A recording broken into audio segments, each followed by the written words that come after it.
Quand l'enfer sera amené le jour du jugement, mes frères et sœurs, ça sera un jour effrayant que personne ne puisse imaginer. Découvrons dans cette vidéo comment l'enfer sera amené et comment cela va-t-il se passer.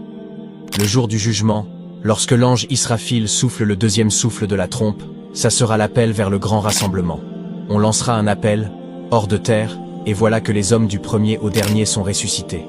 Ils déferleront de leur tombe vers leur Seigneur comme une marée de sauterelles, courant le cou tendu. Ce jour-là, la terre, sur ordre de son Seigneur, éjectera tout ce qu'elle contient, et les non-croyants diront « Malheur à nous, qui nous a ressuscités de là où nous dormions ». Ceci est vraiment la promesse d'Allah que nous avaient annoncé les messagers. La terre se fendra pour laisser les hommes sortir en toute précipitation. Allah fera ressurgir à la vie les habitants des tombes. Ce jour-là, ils suivront l'ange Israfil, le grand convocateur, sans dévier d'un pouce. Ils seront tous rassemblés à la surface d'une terre inconnue.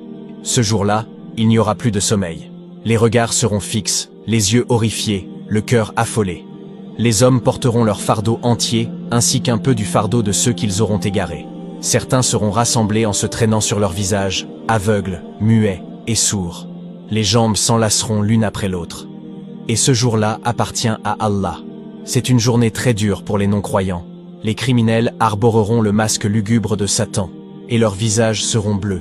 Malheur à celui qui aura tourné le dos à la religion, car il supportera une charge bien lourde. Le jour du jugement va durer 50 000 ans. Allah subhanahu wa ta'ala dit dans le Coran: les anges ainsi que l'esprit montent vers lui en un jour dont la durée est de 50 000 ans. Les hommes accourront au jugement, tout petits et nus. Les criminels seront enchaînés deux par deux. Leurs vêtements seront de goudron, et leurs visages enveloppés par les flammes ou par une poussière noire. Il n'y aura plus entre les hommes aucun lien de parenté, et les gens s'interrogeront entre eux.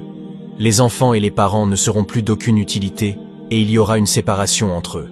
Allah subhanahu wa ta'ala dit dans le Coran: l'homme fuira son frère, ainsi que sa mère, son père, sa compagne et ses enfants, car chacun sera trop préoccupé ce jour-là pour penser aux autres.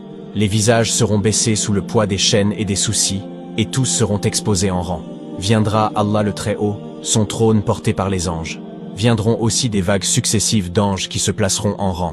Et ce jour-là, l'enfer sera amené, traîné par une multitude d'anges, et la balance sera apportée. C'est alors que chaque peuple, après une longue attente, se dirigera vers son prophète, pour que ce dernier intercède auprès d'Allah, afin que le jugement ait lieu. C'est alors que seul le prophète Muhammad sallallahu alayhi wa sallam, le sceau des prophètes, pourra intercéder avec la permission de son Seigneur.